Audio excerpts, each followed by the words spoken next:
শ্রীমতী রূপসী সাহা।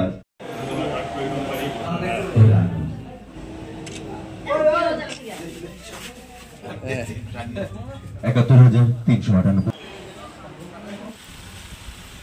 প্রধানমন্ত্রী ওনার ঘটনা সম্পন্ন করেছেন। এই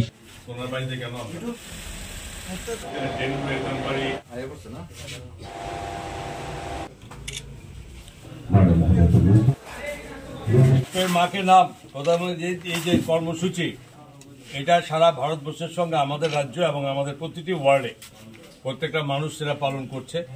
আজকে রূপসী সাহা মহোদয়া এই ঘর পাওয়ার মাধ্যমে যে শুভারম্ভ করেছেন ওনার গৃহ প্রবেশে, এই প্রবেশের উপলক্ষে প্রধানমন্ত্রীর যে আদর্শ যা লক্ষ্য, সে এক পের মাকে নাম উনি একটি আমরা গাছ তুলে দিলাম, যেটা উনি কোথাও একটা বাড়িতে সেই স্থানে উনি রোপণ করবেন। উদয়পুর পুর পরিষদের ৭ম ওয়ার্ডে শ্রীমতী রূপসী সাহা মহোদয়ার বাড়িতে আমরা উপস্থিত আছি সকলে।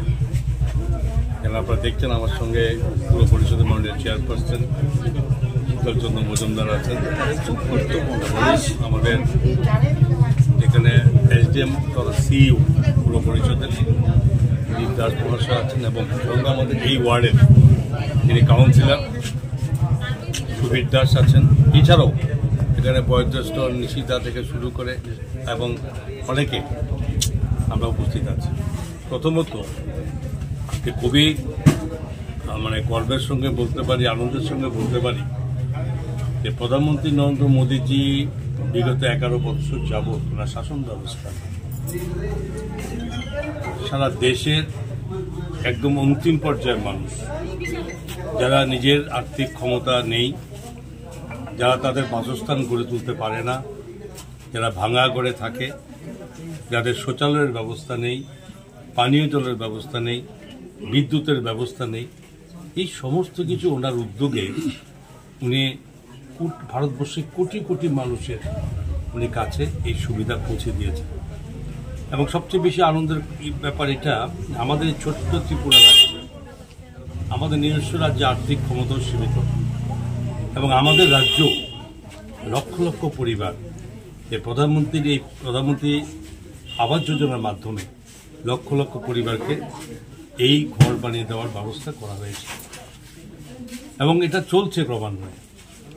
তো এখন জানেন আপনারা সকলে যে আমাদের প্রধানমন্ত্রীর জন্মদিবস উপলক্ষে গত 17 সেপ্টেম্বর থেকে আগামী 2 অক্টোবর পর্যন্ত বিভিন্ন কর্মসূচি, সামাজিক ক্রিয়াকর্ম, রক্তদান শিবির থেকে শুরু করে এক পের মাকে নামছে, তো বিভিন্ন যে স্বচ্ছ ভারতের অভিযান, প্লাস্টিক বর্জন থেকে শুরু করে আরও অনেক অনেক অনেক ভোকাল ফর লোকাল, এই সমস্ত কিছু নিয়ে একের পর এক সমস্ত কর্মসূচি আমাদের রাজ্যের মানুষ তথা এই উদয়পুর পৌর পরিষদের চেয়ারম্যান সাহেবের নেতৃত্ব আমাদের এটা পালন করছে।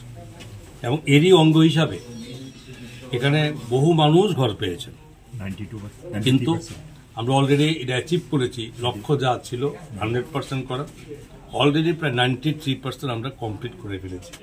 এখন প্রধানমন্ত্রী যোজনা ঘর পেয়েছি, ঘর পেয়ে তো খুব খুশি হয়েছি। আমার ভাঙা ঘর ছিল, কোনো এটা নাস্তা না পোলাইলে থাকানোর মতন ক্ষমতা ছিল, জল উঠতো বর্ষা এলে। এখন তো কিছু ভালো হয়েছে, ঘরও পেয়েছি সরকার থেকে, খুবই ভালো হয়েছে, খুবই সন্তুষ্ট হয়েছে মোদিজি। আবার যোজনা দিয়েছে, ঘর দিয়েছে, আমরা খুশি হয়েছি, ছেলে মেয়ে থাকতে পারবো। আজকে মন্ত্রীর হাত দিয়ে আপনার ঘর শুরু হলো? মন্ত্রীর হাত দিয়ে আমার ঘর শুরু হলো। ধন্যবাদ জানাই প্রধানমন্ত্রীকে, অমরজিৎ সিংহকেও আমি ধন্যবাদ জানাই।